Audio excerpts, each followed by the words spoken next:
ou de l'espace intime, il n'y avait absolument aucune possibilité qu'effectivement ça soit porté par les organisations syndicales ou les partis politiques qui avaient une autre fonction. Ce qui s'est passé, c'est qu'en plus, en même temps, les partis politiques et les organisations syndicales, justement, parce qu'elles ne prenaient pas en compte une bonne partie des revendications portées par la population, ont été discrédités. Et à partir du moment où ils ont été discrédités, évidemment, c'est toujours le problème d'un espace vide, il s'est rempli par des mouvements de lutte qui, effectivement, se sont construits. Entre acteurs et actrices, on a commencé à mener des luttes spécifiques pour revendiquer des droits, maintenir des droits ou acquérir des droits, y compris des droits nouveaux, parce qu'il ne s'agit pas seulement de défense, il s'agit de conquérir des droits nouveaux. Donc les mouvements sociaux sont partis de là. La différence fondamentale, c'est qu'évidemment, comme ils n'avaient pas le secteur de l'entreprise pour mener leur lutte, ils ont fait une chose extrêmement simple, ils ont occupé la rue. C'est-à-dire qu'ils ont occupé ce qu'on appelle l'espace public. L'espace public étant le seul qui était la possibilité pour les mouvements sociaux de s'exprimer. Et à partir de là, on a dit, c'est de la désobéissance civique. Parce que vous occupez un espace qui, a priori, n'est pas autorisé dans le cas d'une manifestation syndicale, dans le cas d'une manifestation d'organisation politique, mais dont on n'avait pas l'habitude qu'il soit occupé par des mouvements de lutte menés par des hommes et des femmes pour revendiquer des droits, ou tout simplement pour obtenir des droits quand ils en étaient spoliés. Donc l'organisation s'est faite comme ça, progressivement. Ça, c'est ce qu'on appelle les mouvements sociaux. Alors comment s'est construit le mouvement social? C'est pas tout à fait la même chose. Le mouvement social, c'est justement la convergence des mouvements sociaux qui, les uns et les autres, étaient fragmentés et qui, à un moment donné, décident collectivement de représenter une force collective.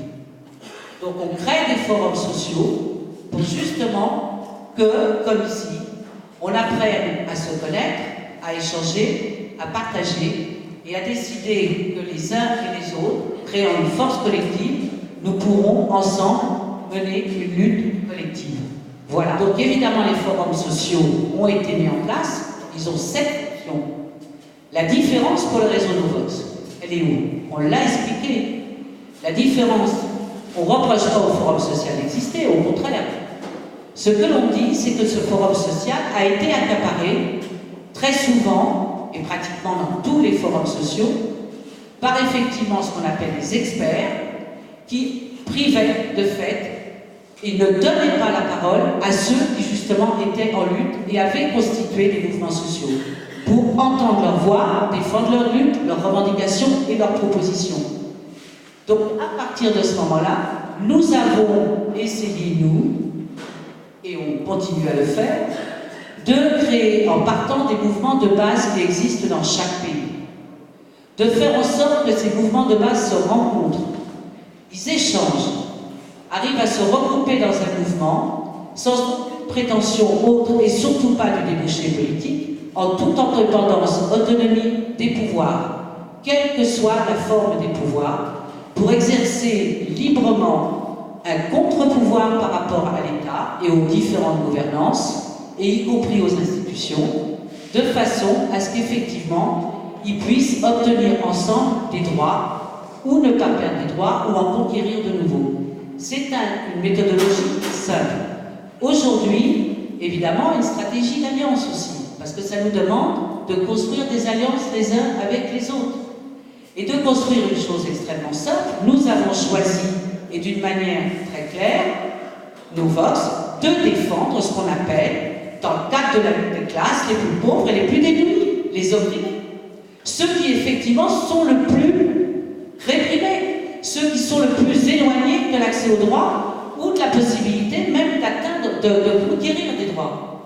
Ça, c'est la stratégie Novox. Parce que c'était justement à cela qu'on n'autorisait ni la parole, ni même la visibilité de leur lutte. Donc on a pris le problème à l'envers, ou on l'a pris, à mon avis, plutôt à l'endroit, c'est-à-dire qu'on a, au contraire, décidé de construire que dans les mouvements sociaux dans chaque pays, convergent arrivent à se rassembler pour effectivement faire, et en toute autonomie et en toute indépendance, les Français n'ont pas plus de poids que les Japonais, les Québécois, etc. Alors, aujourd'hui, on est 13 pays, bientôt 14 avec Angola. Chacun et chaque pays a sa forme, a sa pratique et sa forme d'alliance qui les regarde. Ils construisent en partant de leur mouvement de lutte, de leur réalité de leur mouvement de lutte. Il y a des endroits où ça va être plus des étudiants, des endroits où ça va être plus des déguerpis, des endroits où ça va être plus des ouvriers. Mais on sait au bout du compte, les uns et les autres vont se rencontrer et vont créer un mouvement. Et que ce mouvement, à un moment donné, va faire force de voix pour effectivement se faire entendre. Parce que quand on a une lutte à Paris, ou quand il y a une lutte au Japon, ils soutiennent, et ça, c'est les peuples ensemble qui vont finir par gagner un droit qui deviendra international et sur lequel, effectivement, mais ça ne peut pas partir de on veut, ça part des luttes concrètes. Parce que la société a toujours avancé comme ça. Eux, ils ont construit une mondialisation contre nous. Nous, on doit construire effectivement une mondialisation de nos luttes pour que nos luttes gagnent des droits. Il n'y a aucun pays qui nous ressemble à un pays. Novox n'est pas là pour faire un modèle et on s'interdit tout modèle. Nous, il s'agit bien de faire un contre-pouvoir. C'est-à-dire on défend des intérêts d'une classe sociale.